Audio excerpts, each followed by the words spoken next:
اپنی زندگی میں اللہ کی مدد کی طرف بڑھیں، مالک کی مدد کا حصول اختیار کرنے کی کوشش کریں، اللہ کے ساتھ اپنے آپ کو جوڑیں۔ اگر اللہ کی مدد نصیب ہو، یہ جو ہم جتنا ڈرتے رہتے ہیں، سہمے رہتے ہیں، پریشان رہتے ہیں کوئی کیا کر دے گا، ہمارے ہاں نا ہر شعبے میں معاذ اللہ ایک مافیا ہے، الا ماشاءاللہ۔ وہ مافیا کہتا ہے میرے ساتھ ملو گے تو میں چلنے دوں گا، ورنہ میں نہیں چلنے دوں گا، مارکیٹ میں آ ہی نہیں سکتا فلانا بندہ، کیونکہ یہاں ہمارا قبضہ ہے۔ اور میرے بھائی پھر بہت سارے لوگ جن کی نیتیں اور ارادے بڑے اچھے ہوتے ہیں شروع میں، وہ بھی اس مافیا کا شکار ہو جاتے ہیں اور ان کے رنگ میں رنگ جاتے ہیں۔ یاد رکھنا، کسی شخص کی بلیک میلنگ کا کبھی شکار نہ ہونا، کبھی کسی کی میٹھی اور مسجع مکفہ باتوں کا شکار نہ ہونا۔ کوئی کیا کر سکتا ہے اگر اللہ مددگار ہو تو؟ جس کو رب کریم اٹھانا چاہے اسے کوئی گرا سکتا ہے؟ ہم یہ ڈرے ڈرے سہمے پریشان فیصلہ کرنے کی طاقت نہیں، مجھے چلنا چاہیے کہ نہیں، اٹھنا چاہیے کہ نہیں، کرنا چاہیے، اٹھ باندھ کمر کیوں ڈرتا ہے؟ پھر دیکھ خدا کیا کرتا ہے۔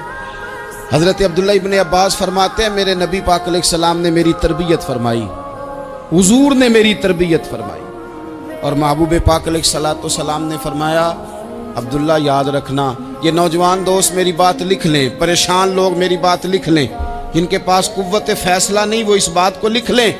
حضرت عبداللہ ابن عباس فرماتے ہیں میرے نبی پاک علیہ السلام نے مجھ سے فرمایا تھا عبداللہ سن، اگر ساری دنیا مل کے تیرا کوئی نفع کرنا چاہے، کر نہیں سکتی جب تک میرے رب کی رضا نہ ہو، اور فرمایا ساری دنیا مل کے تیرا کچھ بگاڑنا چاہے تو عبداللہ بگاڑ نہیں سکتی جب تک رب کریم کی حکمت کا تقاضا نہ ہو۔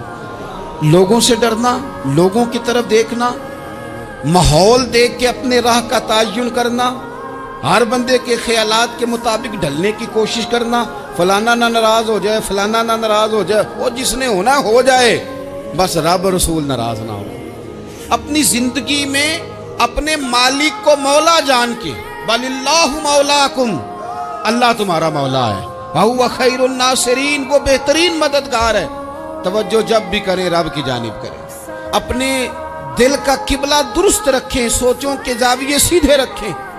میرے بھائی مالک جب بندوبست کر دے نا، جب مالک بندوبست کر دے پھر ایسا بندوبست کرتا ہے کہ لوگوں کے پاس نا چارہ نہیں رہتا۔ حضرت مریم رضی اللہ تعالی عنہا پاک باز تھیں، مسجد میں رہی تھیں، پر مالک کی حکمت کے تقاضے بڑے عجیب ہیں نا۔ پھر جناب مریم کو اللہ تعالیٰ نے بغیر شوہر کے اولاد عطا کر دی۔ یہ بات ہی ایسی تھی، وہ کسی نے کہا تھا کہ مخلوق تو فنکار ہے اس درجہ کے پل بھر میں سنگے در کعبہ سے بھی اصنام تراشے، تم کون ہو کیا چیز ہے داغے کبابی، لوگوں نے تو مریم پہ بھی الزام تراشے۔ تو لوگوں نے کہا کدھر سے لے آئی بچہ، تیرا باپ تو ایسا نہیں تھا، کہاں سے لے آئی؟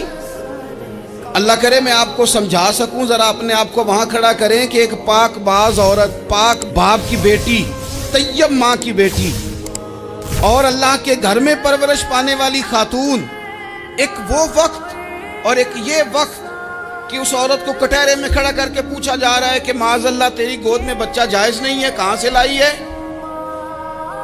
اب خود سے صفائیاں بندہ کتنی کو دے، کتنی کو وضاحتیں کرے۔